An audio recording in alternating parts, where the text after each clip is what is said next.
Good evening. Tonight's presentation will provide an overview of the K through 12 Social Studies program. Mr. Mayer is here to speak about this program. He's in a new role this year where he's overseeing K through 12. And I'm going to turn it over to Mr. Mayer, who will provide some information about what the district is currently doing in social studies and what he envisions for the future. Mr. Mayer? Good evening. I appreciate you coming out tonight. Is that what you say? I appreciate the chance to come here and talk about social studies because this is the stuff that I eat, breathe, and sleep all the time. And if you talk to anybody about the way I work, they'll probably say the same thing. This is the stuff that I live for. I really enjoy this stuff. And the chance to come out and to talk about it more and to also get a chance to brag about the stuff that the teachers and students in this district are doing is an opportunity that I enjoy. It's not a surprise to think that that social studies that I believe it's a unique and important part of the education of children. And most of the reasons I feel that way is if you look at what social studies is, it very closely mirrors the process by which a child grows up, finds out about themselves, and finds their place in the world. When people think about social studies, they probably think about their schooling experience, what they went through when they were in elementary school, what they went through in high school, and they'll think about the history class most often that they went through, and probably a teacher in front of the room talking a lot, maybe a couple movies, a couple of projects they did. But social studies includes history, but it also includes civics, politics, economics, sociology, psychology. And as that, if you think about it in that umbrella, and you think about it in broad terms, you get a different understanding as to what it really encompasses. And I think it helps, at least for me, to understand the importance it has at the K-4 level, as I'm now working from kindergarten through 12th grade for social studies. The definition that I like to work with is broad. Social studies is the study of how people live their lives as individuals and in groups. It is essentially the science of looking at the way people live their lives themselves and then when they get in groups. And if you think about the very first experience that a child has in education when they leave the protective cocoon of their family and they come to a school, they're leaving something they're very familiar with and ending up in something that's an entirely different community. Now, perhaps they've been through child care experiences or they've been out with their family in different places. They've had experience in different places, but they haven't been in an entirely different community. They're going to a big building with lots of people. And they'll notice as they get to that community that there are different roles. People have different functions inside that community. There's different responsibilities. There's different rules. There's procedures. There's traditions. And that's the first step that they go through in learning about what the world is like and what their place is in that world. And the first couple lessons they go through in first and second grade, they're learning how they are alike and different than their classmates, who they are as a person, what their strengths and weaknesses are. And they're learning through different experiences that through teamwork and cooperation, they can achieve quite a bit. But by the same token, they're also going to learn that people are people and we don't always agree all the time. So they're going to have experiences in learning about how cooperation and how communication and understanding makes it possible to still have success. When they go through in the years beyond that, then they'll begin to understand that when you get to some communities, they're so large, the rules become laws and the customs become procedures. When they start off coming to school, in first grade, they're mapping the rooms in their house. By second grade, they're mapping their neighborhoods. By third grade, they're mapping the state. And by the fourth grade, they're looking at regions across the United States and how people live their lives in those different regions. In the core part of social studies from 5th through 12th grade, where we have U.S. history starting off in 5th grade, then they go through ancient world and civics and U.S. history and world history. They hit those years just at the point that they're going through their adolescence. And they're going through the most significant change in their life. And it is in those years that they are finding out more about themselves and what their place is in this world.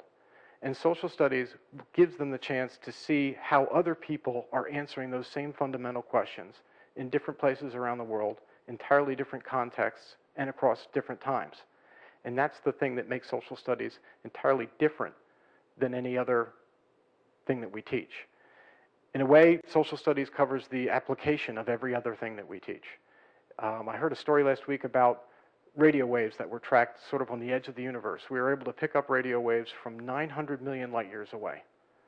Out there on the edge of the universe, 2 plus 2 still equals 4.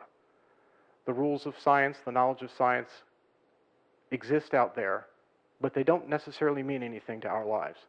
It's not until the formulas of mathematics and the knowledge of science ends up in the hands of human beings that we can decide collectively and individually whether we're going to use that knowledge to find a cure for cancer or build nuclear weapons.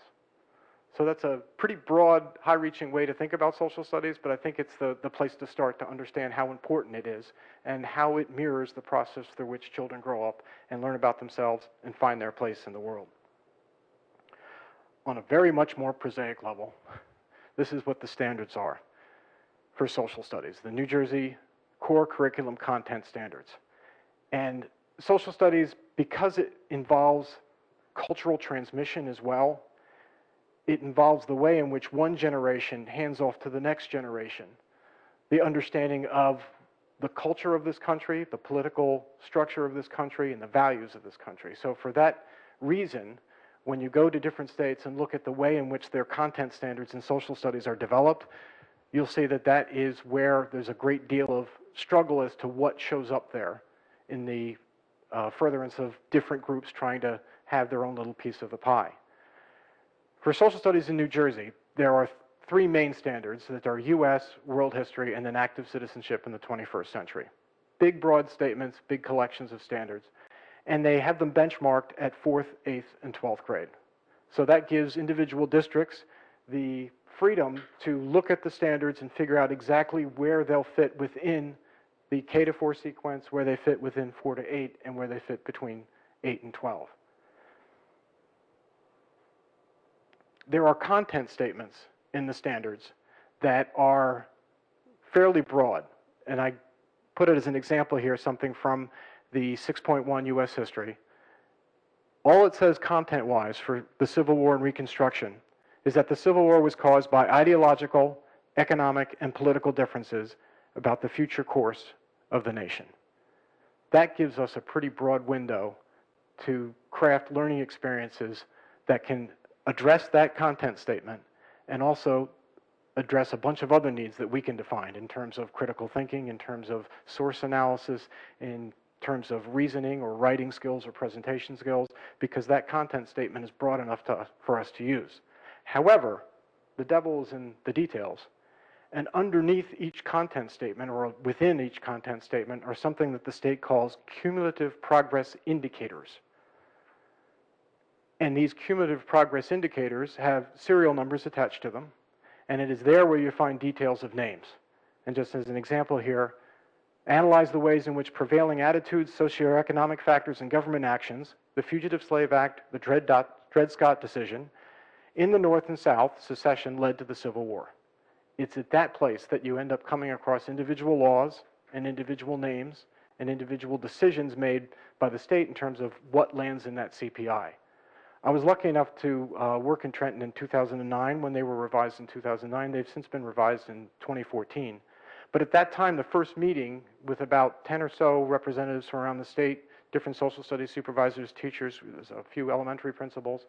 The first couple meetings were very exciting and engaging because we were going to redraft social studies for the 21st century. By the third meeting, we found out that the CPIs were not in any way going to be changed, that that structure is something that's going to remain, that the state board would only approve something that's in that format. And that's where we get to the point of figuring out, okay, what gets included and what doesn't. And you end up with a sort of a list to figure, does Rosa Parks make it? Does Martin Luther King make it? Does Thomas Jefferson make it? Does Ben Franklin make it into the CPIs? But the way that we craft the curriculum is really with the content statements. If you look at our curriculum and our curriculum profiles, they deal with broad statements because that is a big idea that students can get a hold of and give teachers freedom to find primary sources, secondary sources, and learning experiences in which students can address the big statement and learn other things. I have to include here a statement about AP history because just about a third of our students in 9th and 10th and 11th grade are enrolled in advanced placement versions of our core courses. which it's usually between 35-38%. It's been growing, and I have a few slides later on where I detail that. The College Board started to revise their standards about 10 years ago because they knew they were taking on something that would be, as a national organization, would be something that would be difficult to roll out across all the states. And as it turns out, when they did do that, they almost lost funding in Oklahoma. There was bills in the state legislature in Texas dealing with whether U.S. history would still exist in its form with the AP version of it. And part of the problem was the way in which they've redesigned their course around thinking skills. And they've done this with all of their history courses. So AP US History, AP World History, and AP European History are all now framed around these historical thinking skills. And the reason I bring that to your attention is not only because of the number of students that we have enrolled in AP, but because of the way in which they are stressing the fact that thinking skills, reasoning skills, being able to analyze historical evidence, to look at primary sources and place a primary source in context and to recognize perspective is something that's more worthwhile for a student to take out of a history course than to be able to list a number of laws or presidents or some factual data that they have memorized. So this shows the way in which, at least on a macro level, there's a community of people who believe that thinking skills are more important than memorization, and that's something that the way that the field is changing.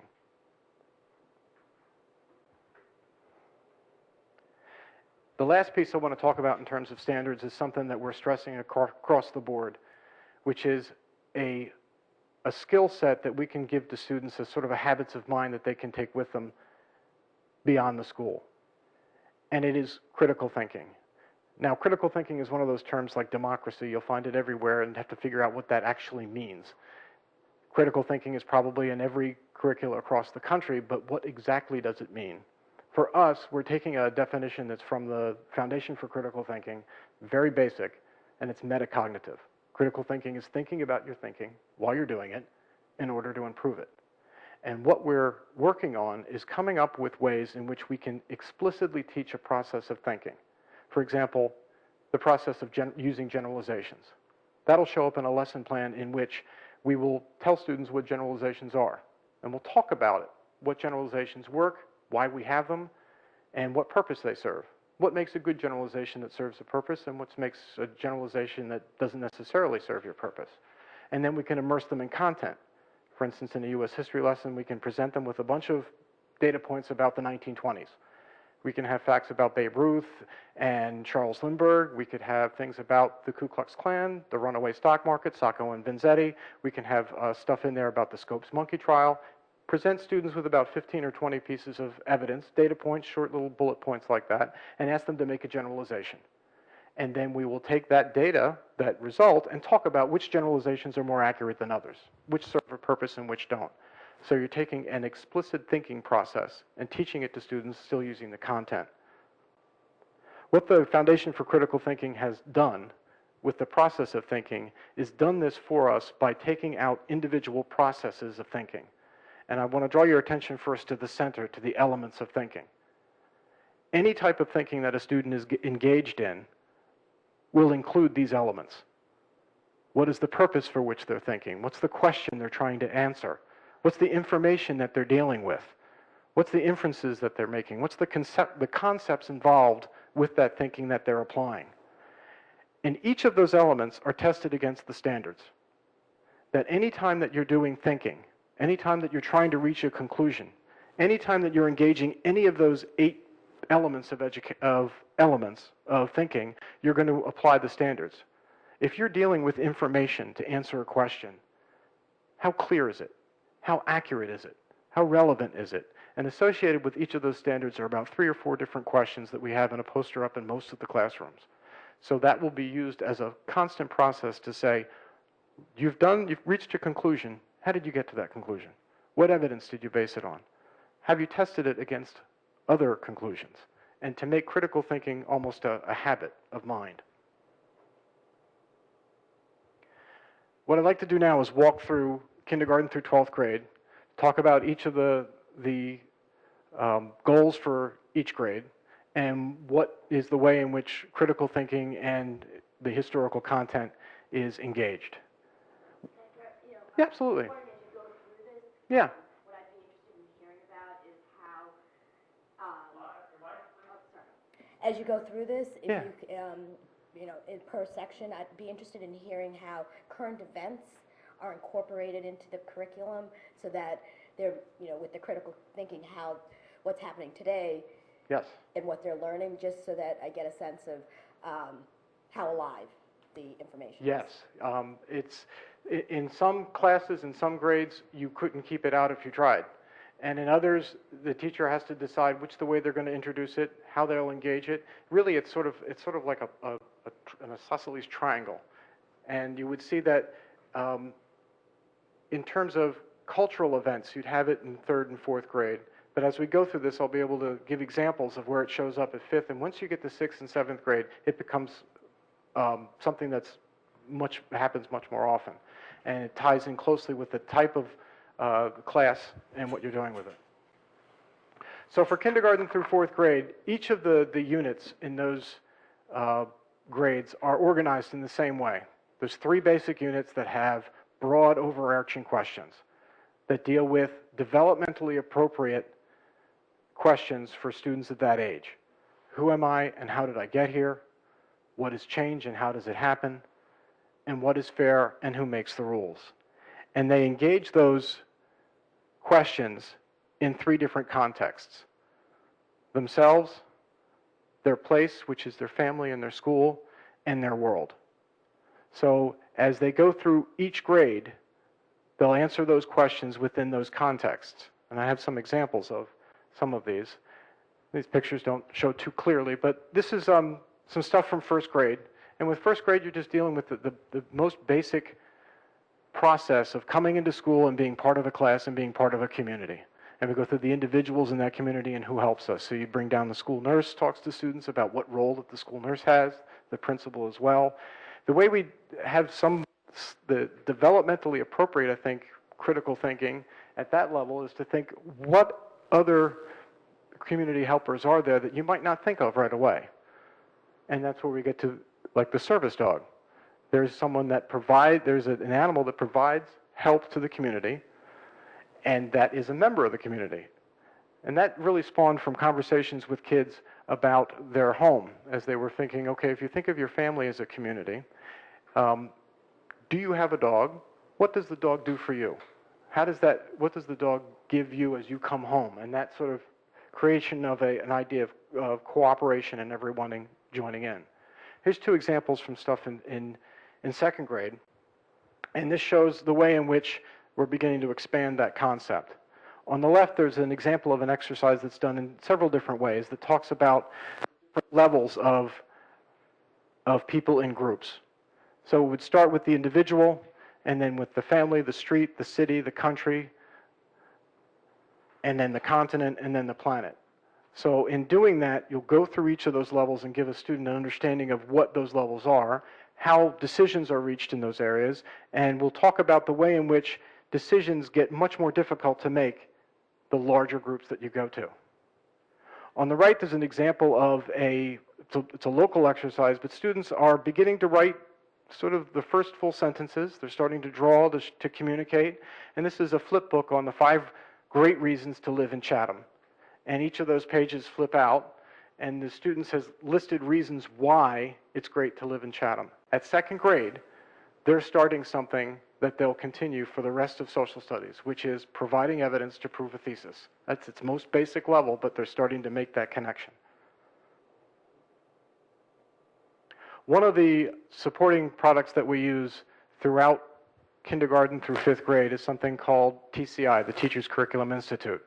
And it had its origins in the early 90s from social studies teachers. It's not really a corporate product.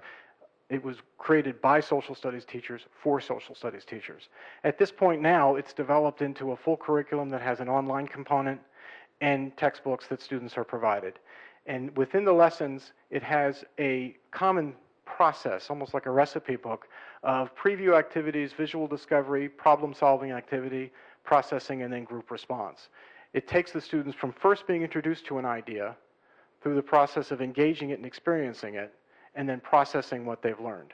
So it could be something, for instance, in second grade where they learn about choices and the difference between needs and wants and buying. So essentially they start off, the preview activity is a picture of a grocery store, it's a song, and then they go through the problem-solving activity of figuring out what to buy, and the processing activity is looking at two different advertisements and deciding what to buy and whether it's something they need or want.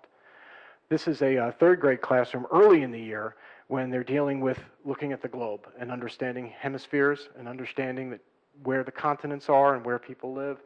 And this is sort of an experience where the students get into a spaceship and the teacher leads them through the process. There's some audio signals. They use Google Earth to figure out just exactly what they have to do to land back at Milton Avenue. In fourth grade, it's a course that looks at regions of the country. And what the program starts with is an understanding of what social studies is. This is the first time that students get really introduced to the idea of what an economist is, what an historian is, what is a political scientist, and what they do in trying to understand things. And the course of instruction leads the students through the country, through each region. And just as an example of the sort of thinking that we come across in terms of perspective and critical thinking, in the graphic on the right, students had no problem figuring out that Chatham is suburban by fourth grade. They know that. They've introduced it by second grade. But in fourth grade, you'll begin to talk about if you met a friend who came from Alaska, and you talk for a minute or so about what Alaska's like, and they pretty much know it, but you show a picture or two to say this is a place where there's a lot of land and there's few people that live there. If a friend of yours, your age, grew up there and came to Chatham, what would they say Chatham is? And then to understand what perspective is and how a word like suburban applies to Chatham, but that with perspective, someone from Alaska might say that this is an urban place. If they're looking at Lafayette at 3:15 in the afternoon, that's going to look like a city to them. Consequently, someone growing up in Manhattan will look at the streets of Chatham and say, this is a rural area. It's just the first step of trying to think about things from different perspectives and understanding how they work. This 5th through 8th grade sequence is really defined by what the standards are. Because the benchmarks put us up from 5th through 8th grade, this is what we have in those places. In 5th grade, they're doing U.S. history, from colonization through just about the Civil War. And I'll talk a little bit more about that. 6th grade is a world civilization course, which starts from the earliest history and covers up just to the Renaissance.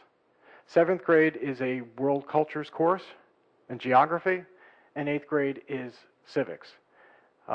This has been reorganized over the past couple of years. For many years, we had in 7th grade a U.S. History 2 course, which dealt with U.S. history from about the turn of the century to maybe Vietnam or so.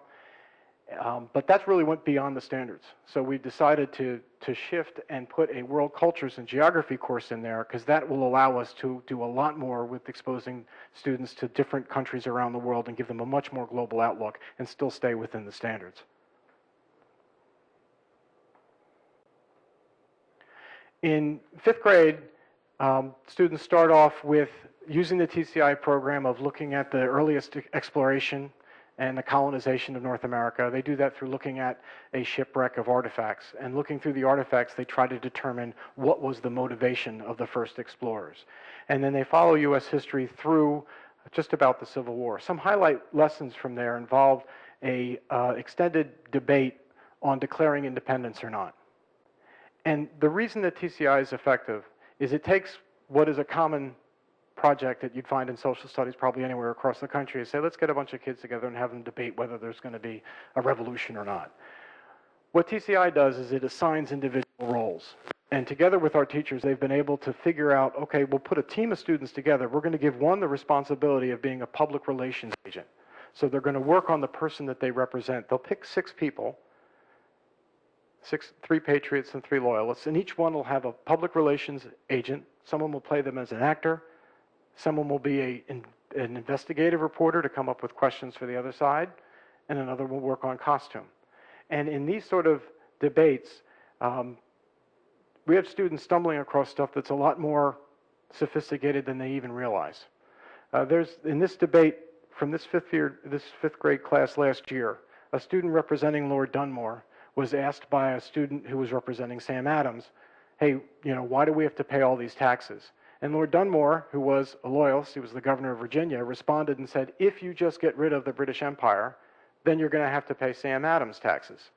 And that's something that, if you were to look into books that are a lot more sophisticated, you can look into something that the economist named Charles, or historian Charles Beard wrote in the early 1920s about the revolution, and you'll find that same topic come up.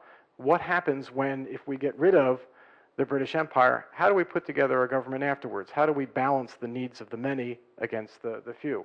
I was in a fifth grade classroom last week, and they were reenacting the Stamp Act riots.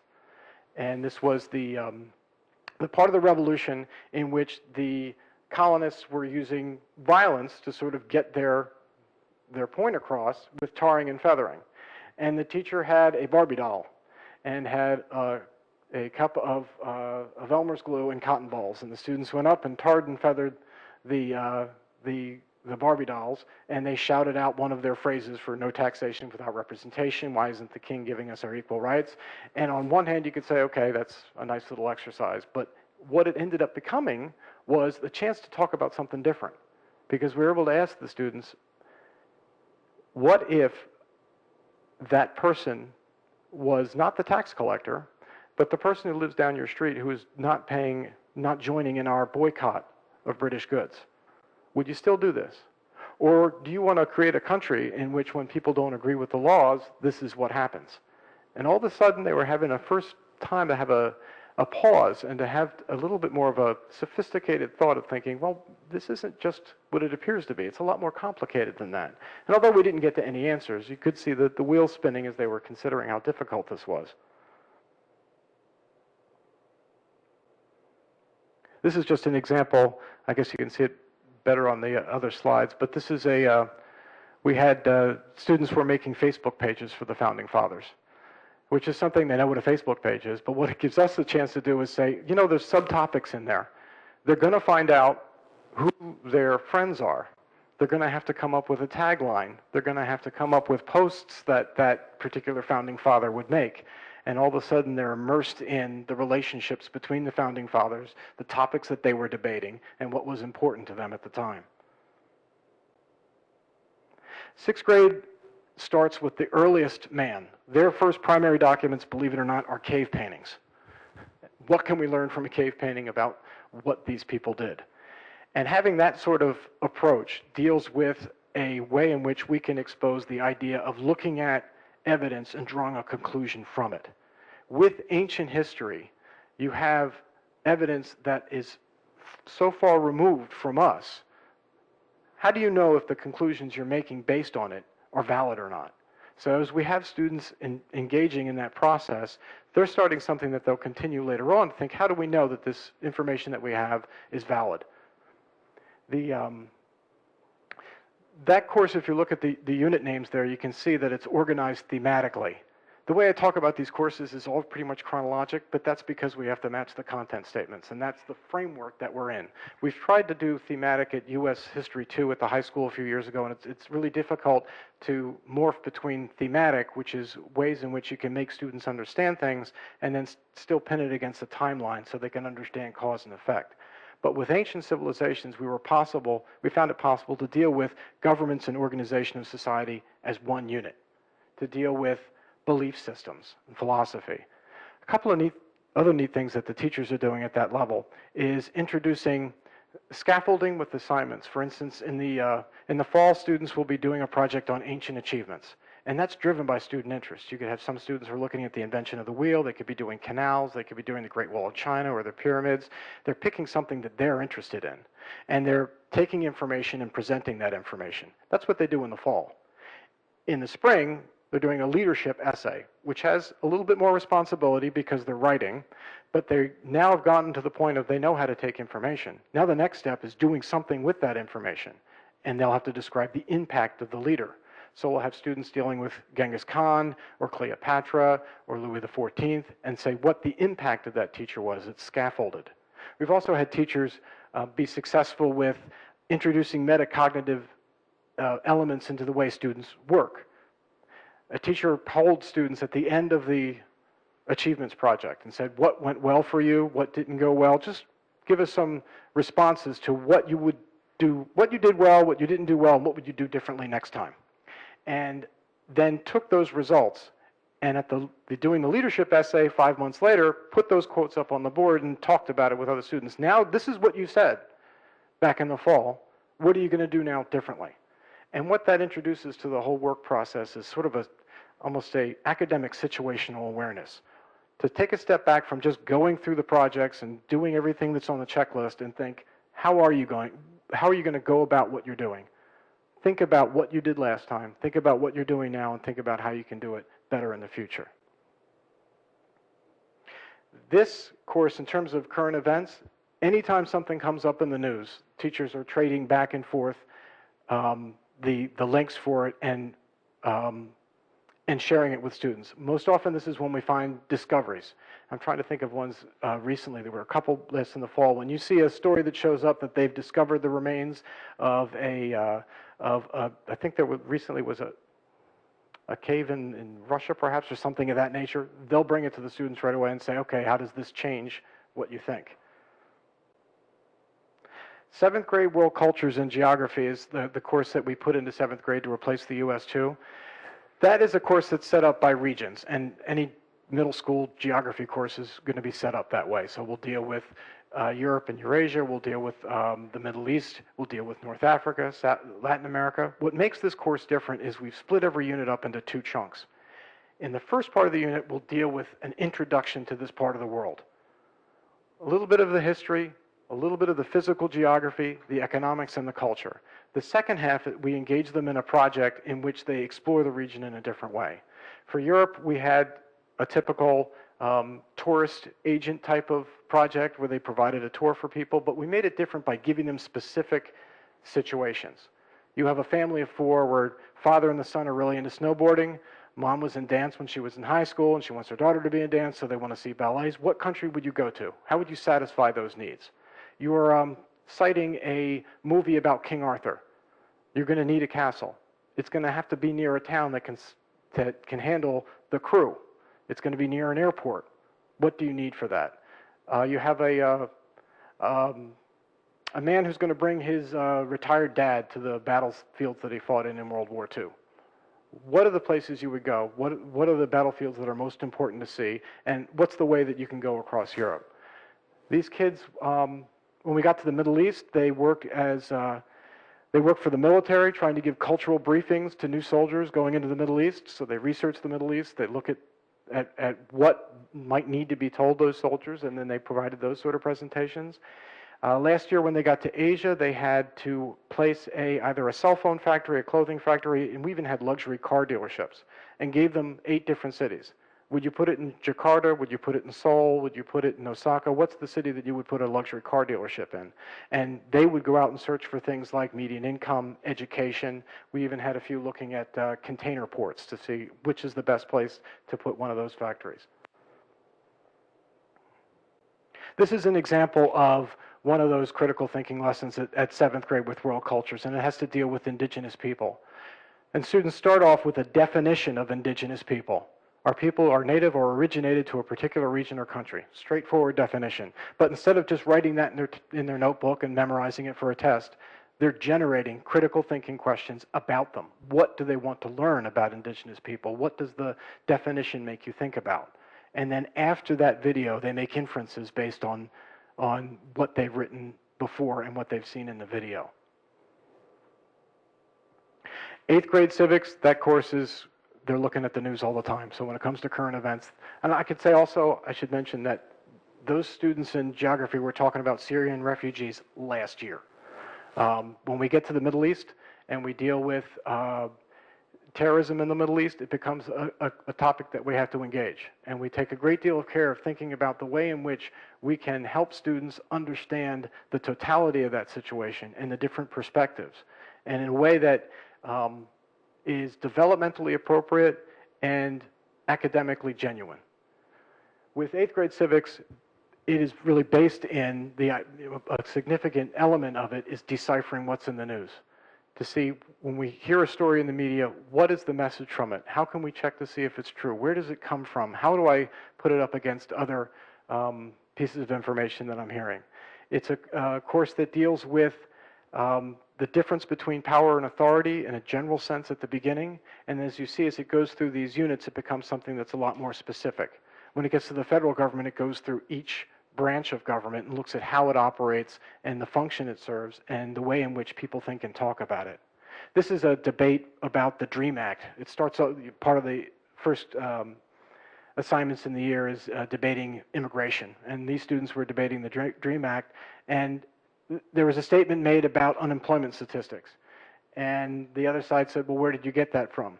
And when I heard the answer, the internet wasn't accepted, I felt good about it, that okay, we're on the internet. Just give us that address, let us check it ourselves, let's see where else it is. And then to get a little bit more effort into figuring out where things come from and whether we can trust them or not. Before you go, Yeah. 8th grade, how do you feel the Washington trip is going in terms of supplementing this? I went on that last year, and I kept taking the mic away from the tour guide. To add information. When she said that, I'm sorry, but when she talked about the eagles in the World War II monument looking like the eagles in Harry Potter, I thought this is a teaching moment. Okay. So I thought that was it. There are at least a dozen different teaching opportunities there to watch the changing of the guard at Arlington and to see that in the quiet of that place, to look at, well, this year when I go again, I'm going to look closer at the Jefferson Memorial and say, okay, can you pick out the mistakes in what's there? What's the text that's written up there, and what did he actually say? Because I understand that there's some errors in that. But to be able to talk about the importance of Lincoln, and then to be able to stand in front of that monument and to tell students, to make them think for a second, can you imagine ever writing something or thinking something that someone is going to etch into stone and read 150 years later? It's an awesome thought. So I think that the Washington trip was really valuable from a social studies perspective. Oh, great, okay. Good stuff. This is our 9th grade core course sequence. New Jersey only requires 3 years of social studies at the high school level, and it mandates by statute 2 years of U.S. history. There are only 2 states in the country that do this. It's just us and Alabama. And I think that's the only club that us and Alabama belong to, with the exception of the fact that Abraham Lincoln did not carry New Jersey in 1860 or 1864, and of course in Alabama he didn't either. In any event, we have 3 levels of each of those courses: the concepts level, the core course, and advanced placement. U.S. history, the course covers chronologically pretty much from the first colonies. We start them off with Roanoke very quickly and then deal with the differences between Jamestown and Plymouth and try to look at the way in which the differences between those 2 colonies sort of mirror a difference in American concepts today. That we go through the era of the Revolution, the early 19th century and industrialization. We embrace the process of manifest destiny and deal with slavery, the Civil War, Reconstruction. That course ends with robber barons and steel and the late 19th century industrialization.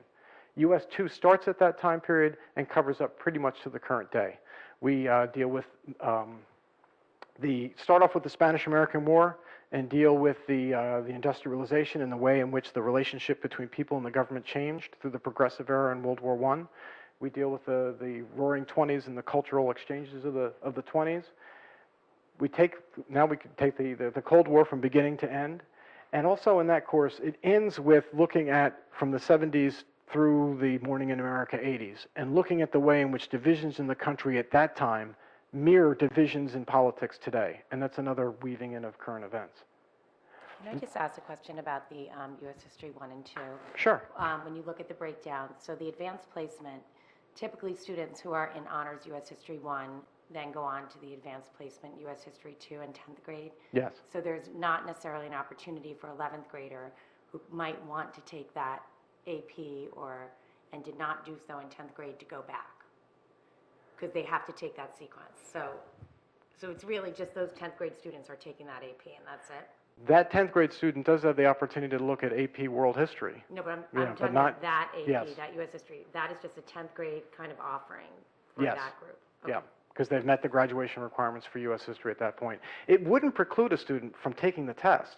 They wouldn't get the experience of the course, which of course is where the greatest payoff is. Right. But a student doesn't necessarily have to take the course in order to take the test. And we've had a few students But along you the years. have to be in honors US 1 to kind of feed into that.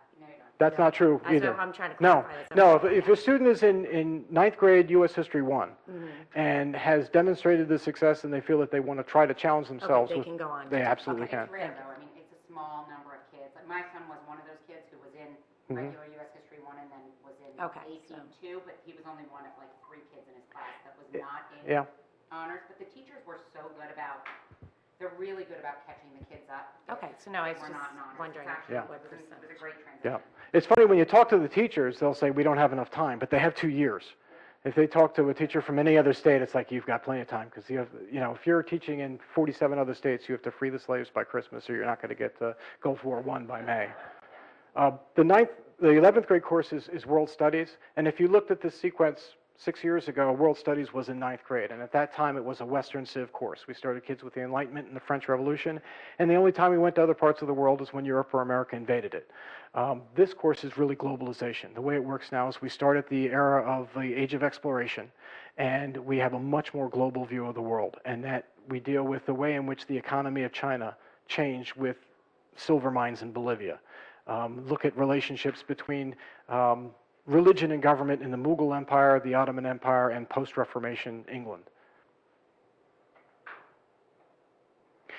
I just want to point out quickly just the skills involved at each of those grades. They are common across each of the courses in terms of historical analysis of primary and secondary source documents, effective reasoning and proving a point in writing or in a presentation, and content understanding and explanation. We also have, beyond that, because we look for 4 years of social studies, we have a number of other advanced placement courses and a number of half-year semester electives. Contemporary issues will be a new course next year, and that's going to deal primarily with information processing. When you see something in the news, where does it come from, and how is it that we're dealing with this? That's going to deal with when kids see stuff in their Facebook feed. We're going to have deal with the way in which you interpret that. How do you check that news? These are just some statistics to show what the performance is of our advanced placement courses. And there's your numbers for 2015-16, the percentage of students enrolled in each of the courses. So for this year, it's 33% of the 9th graders are in Honors U.S. History 1, which, as you said, essentially follows the AP curriculum. We're up to 40% in AP U.S. History 2, which is a remarkably high number. But if you look at the performance of those students, in the chart below, the AP scores are on a 5-point test, and the College Board says anything of a 3 or above is passing the AP test. Of course, the colleges say different when they accept it, but that's what the College Board says. And our pass rates are 100% for AP European history. If you look at U.S. history, we have 98% of those kids passing. The national pass rate is in the red. So when we talk about having students enrolled in advanced placement or enrolled in honors, those are difficult questions and conversations to have with students about the other AP classes they're involved in, what sports they're involved in, what their extracurricular activities are, and we really want to make sure in those conversations and making recommendations that we make sure that the students understand and their parents what they're signing on for and whether it really makes sense. When students want to get into the course or they're switching from U.S. History 1 to AP U.S. History 2, with that sort of pass rate, it's difficult to say, okay, this is not something that you can do well at because they're passing it, the tests at the end of the year. Do we have data to districts that are similar to ours here in New Jersey, our peer group, our factor group? Like, where do we shake out in comparison to basically our direct competition? We don't have it at that level, but we have it at the state level. And I guess in terms of social studies, I would have included that in this chart, but it would have made a green line a little bit higher than the red line, but still not as high as ours. So I'm still looking for the dramatic effect. Yes, we don't have it by county or by district. The College Board doesn't produce that. We'd have to be able to get to those districts themselves, and I don't think they really share it. Yeah. Yeah. We do have, Michelle, the overall, in our peer performance group, the participation rate on AP in general, and it's broken out overall and then by social studies, English, math, and science. We have about the highest participation rate in New Jersey. Princeton and Chatham are usually right at the top, and with some other schools. And our pass rate is also very, very high. this is what's happened to our enrollment. Years ago, we used to have only 2 sections of AP U.S. History. It was a restrictive process where students had to write an essay. They had to apply for the course. The essay was graded. They needed a recommendation and a cutoff, really. We graded all the essays and picked 2 sections and said those are the ones that are going to get it. When we opened up AP, that's what has happened even since 2012 in terms of our enrollment growing. The performance on passing hasn't changed beyond the margin of error. So we have more students in the class and they're still passing. In terms of the percentage of AP tests at the high school that come from social studies, we're proud to say that we've just made it over half.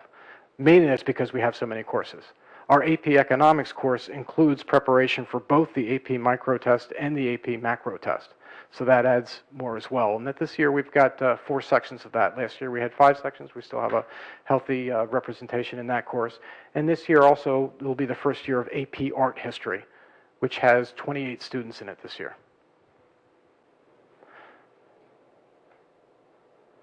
So that pretty much covers the soup to nuts for social studies from K through 12. Are there any other questions that you have that you want to know more about? Just a general question. I know at the younger ages it's much easier to sort of have a holistic approach to any topic, because I know my son learned about Ruby Bridges and then did a writing response about a story about her. How much say do you have at the higher levels of, like, say 7 through 12 about reading assignments that are given in other classes so that it influences some of the social studies topics? Or is that not fair?